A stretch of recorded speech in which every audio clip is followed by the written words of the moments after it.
शुरुआत कहाँ से हुई, मतलब स्पिरिचुअलिटी में आप कैसे आए? और जैसा आपने बताया आपकी मदर लड्डू गोपाल को इतनी केयर करती थी, फैमिली से तो आपको आया, बट वो कब था, कौन सा टाइम था जब आपने रियलाइज़ करा कि मुझे इसमें आना है? और मैंने कभी रियलाइज़ नहीं करा, ये मेरे लिए एक जर्नी थी।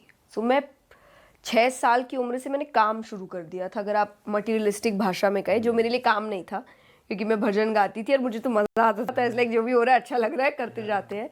बट अगर आप अभी के हिसाब से सोचो तो I started working when I was 6 और रिलीजियस वे में। और मेरे घर का माहौल हमेशा से यही था, भजन गाना, सुंदरकांड सुनना, हनुमान चालीसा एवरीडे करना, स्क्रिप्चर्स की कहानियाँ रात को सुनना। तो मेरे लिए स्पिरिचुअलिटी एक जर्नी है कि मेरी तो ज़िंदगी यही है, मैंने तो यही किया हमेशा। मुझे मेरे घर में यही कि दुखी हो तो किसी सामने नहीं रोना, उसके सामने रोना। तो हम तो बचपन से, छोटे से बच्चे, 7-8 साल की बच्ची को भी प्रॉब्लम हो रहा है तो मैं तो मंदिर जाके ही रो रही हूँ कि भगवान जी क्या कर रहे हो, भगवान जी मेरे दोस्त से लड़ाई हो गई, भगवान। तो मेरा तो ये लाइफस्टाइल है। तो मुझे कभी ऐसा दिन नहीं आया था कि अरे आज मुझे रियलाइज़ हुआ कि मैं स्पिरिचुअल हूँ या मुझे स्पिरिचुअलिटी की ओर जाना चाहिए। ये मेरी जर्नी थी और मैं इसीलिए कहती हूँ कि आप बचपन से ये जर्नी बनाओ बच्चों की। ठीक है, जिनकी पहले नहीं हुई वो अब स्टार्ट कर सकते हैं, पर ये पेरेंट्स का काम होता है कि आपके बच्चों को बचपन से आप इस जर्नी में लेकर आओ। पर आपको बचपन में लगा है कि यार मैं कुछ और करना चाहिए था, ऐसा जैसे फीलिंग होती है, आप सोचते हो कि भाई नहीं, मैं जैसे इन जनरल कोई और करियर ऑप्शन चूज करते हो कुछ और? मुझे पता ही नहीं था ना, जैसे मैंने कहा आपकी मुझे एक जब डांस तक, वाली रील देखी थी, अपने छोटे थे आप और वो किसी डांस रियलिटी शो में हाँ, आप तो आए। मुझे डांस बहुत पसंद था और उसमें मेरे पापा ने बोला भी है कि उन्होंने मुझे इनडायरेक्टली थोड़ा सा मोड़ा था इस चीज़ से। तो मुझे डांस काफ़ी पसंद था। जैसे मैंने कहा, मैंने काम बोल के नहीं शुरू किया था, मुझे मज़ा आ रहा था उगने में। तो मैं भजन उस वक्त भी गाती थी जब मैं डांस करती थी। अच्छा। तो जब आपको समझ आता है ना कि अब मेरा करियर चुनने का टाइम है, I was already a name. तो मुझे कभी मौका नहीं मिला कि मैं सोचूं कि मुझे क्या बनना है, मैं बन चुकी थी जब सोचने का मौका आया। तो मैं मेरे लिए यही कहती हूँ कि मेरी ज़िंदगी उसने चुनी है। कि होता है ना कि कुछ लोगों को कि नहीं नहीं, तुम्हारे हिसाब से नहीं चलोगे, मेरे हिसाब से चलोगे। तो मुझे कभी मौका ही नहीं मिला सोचने का कि ये नहीं तो मैं ये बन सकती थी। मुझे नहीं पता मैं क्या बन सकती थी, क्योंकि मुझे ऐसा लगता है मैं इसी चीज़ के लिए बनी थी, यही काम करने के लिए बनी थी। बट मैम आप आजकल देख रहे हो जैसे सोशल मीडिया पे भी, ठीक है, आपने 6 साल की उम्र में सेल्फलेसली स्टार्ट कर लिया था, आपको कुछ एम या कुछ मोटिव नहीं था उस टाइम पे। बट आजकल हम भी देख रहे हैं सोशल मीडिया इतना बढ़ गया है, आजकल बच्चे 11-11 12-12 साल के, चलो वो स्पिरिचुअलिटी की तरफ जा रहे हैं, बट पेरेंट्स फोर्सफुली रील्स बनवा रहे हैं या फिर उनसे कुछ बातें बुलवा रहे हैं ताकि वो इस चीज़ में एज अ करियर बिल्ड कर सकें, और बच्चे का खुद का प्रेफरेंस शायद नहीं दिख रहा है, वो लाइक्स और व्यूज़ के लिए कर रहे हैं। तो आप इस चीज़ को सपोर्ट करते हो या फिर आप? बिल्कुल भी नहीं, क्योंकि अगर आप कोई भी काम लाइक्स और व्यूज के लिए कर रहे हो तब तो वो कोई पर्पस नहीं है आपकी ज़िंदगी का, क्योंकि जिस दिन लाइक्स कम हो जाएंगे आप वो छोड़ दें। तो ये कोई, फॉर एग्जांपल आज आपने मुझे बुलाया, कल आप मुझे नहीं बुलाओगे, इसका मतलब नहीं मैं कथा छोड़ दूंगी। वो मेरा काम है, मुझे पसंद है वो करना, उसके पीछे एक पर्पस है, उसके पीछे एक मीनिंग है।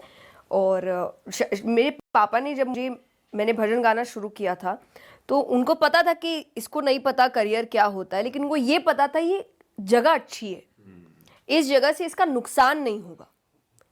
तो एज पेरेंट्स आपको समझना होगा कि जब बच्चा एक छोटी एज में कुछ कर रहा है, जब उसको पता नहीं है कि आगे क्या होगा, तब एज पेरेंट्स आपका काम है देखना कि जगह कैसी है, इस जगह में ये मेंटली कैसे आगे बढ़ सकता है, इमोशनली कैसे आगे बढ़ सकता है। ये सिर्फ एक मटेरियलिस्टिक चीज़ों की वजह से काम तो नहीं कर रहा। एंड लाइक्स और व्यूज़ तो यही है। तो आप जब तक ही करोगे जब तक आपको फेम मिल रहा है, and fame is very risky. एक बार आदत लग गई तो व्यक्ति की ज़िंदगी खराब हो सकती है। तो वो मुझे लगता है अगर वो आपका उद्देश्य है देन इट्स वेरी रॉन्ग। और मैम अगर इसकी बात करें कि जैसे बहुत लोग आजकल कहते हैं कि हम भी सोशल मीडिया पे सुनते हैं और आपस से में भी सुनते हैं घर वालों के आसपास कि मंदिर जाना ज़रूरी नहीं है, अपना घर पे बैठ के हाथ जोड़ो वो इनफ रहता है, आप नाम ले लो। तो मैं आपसे जानना चाह रहा हूँ कि कितना ज़्यादा ज़रूरी है मंदिर जाना, या फिर क्या, व्हाट इज़ मोर इम्पोर्टेंट? देखिए, पढ़ाई घर पे भी कर सकते हो, स्कूल मत जाओ, ये तो कोई बात नहीं हुई ना। आपको एक एक्चुअल शिक्षा जिस जगह की, आपको उस जगह जाना पड़ता है, वरना आप होम स्कूलिंग भी करा सकते हो। लेकिन कई लोगों की वहाँ एक वाइब होती है, वहाँ और भी बच्चे पढ़ने आ रहे हैं। जिमिंग घर पे भी कर सकते हो, पर एक्स्ट्रा मोटिवेशन मिलता है जब आप जिम में जाके करते हो, क्योंकि आप लोगों को देख रहे हो। हर व्यक्ति उसके लिए मेहनत कर रहा है, हर व्यक्ति वहां आ रहा है, वहां एक वाइब है, एक एनर्जी है जो उसी काम से जुड़ी है। बाकी घर में और भी चीजें हो रही है। और वो मैंने सोनू शर्मा जी के साथ मेरा पॉडकास्ट था और मैंने उसमें बोला था, क्योंकि और ये मेरी बात है नहीं, ये मुरारी बापू की बात है, मैंने उन आज की अदालत में उनको सुना था और बेहतरीन आंसर मुझे मिलता नहीं उससे, कि हवा हर जगह है, लेकिन अब टायर पंचर उड़ाता है तो आपको हवा भरने के लिए उसकी दुकान पे ही जाना पड़ता है। आप ऐसे टायर लेके खड़े हो जाओ, हवा आ जा आएगी नहीं, है ना, तो आपको एक जगह जाना पड़ता है। तो शुरुआती दौर में आपको मंदिर एक जगह है जो आपको भगवान से जोड़ती है। जब आपको लग रहा है कि मेरा डिवोशन इतना बढ़ गया कि मैं जहां वहीं मंदिर, तब बंद कर दो।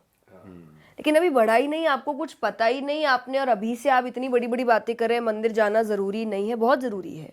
और प्लस कुछ भी बोलिए, भगवान वहाँ स्थापित है, वहाँ रोजाना उनकी पूजा हो रही है, और जो नियम अनुसार पूजा होती है वो हो रही है, उसका फर्क आता है। वो अलग एक वाइब है, एक पावर है वहाँ पे, एक एनर्जी है, और वो आपको महसूस होती है। मैं यही कहती हूँ, आप जाके टेस्ट कर लो ना। आप जो पूजा घर पे करते हो और जो पूजा मंदिर में होती है, आपको एनर्जी फील हो जाएगी कि डिफरेंट है। फर्क तो है, क्योंकि हम भी जाते हैं बहुत, हम अब वृंदावन भी महाकाल आप उज्जैन भी गए थे, महाकाल गए थे, अब बहुत महाकाल फर्क की तस्वीर लाके घर पे रख लो और आप यहाँ पूजा करो और फिर आप महाकाल जाके करो, आपको डिफरेंस अपने आप। तो आप खुद करके देखिए, आप मेरी क्यों बात सुन रहे हैं, किसी की भी बात क्यों सुन रहे हैं, आप करके देखिए। अगर आपको वाइब डिफरेंट आई तो जाना, नहीं आई तो मत जाना। किसी को जबरदस्ती तो कर नहीं सकते।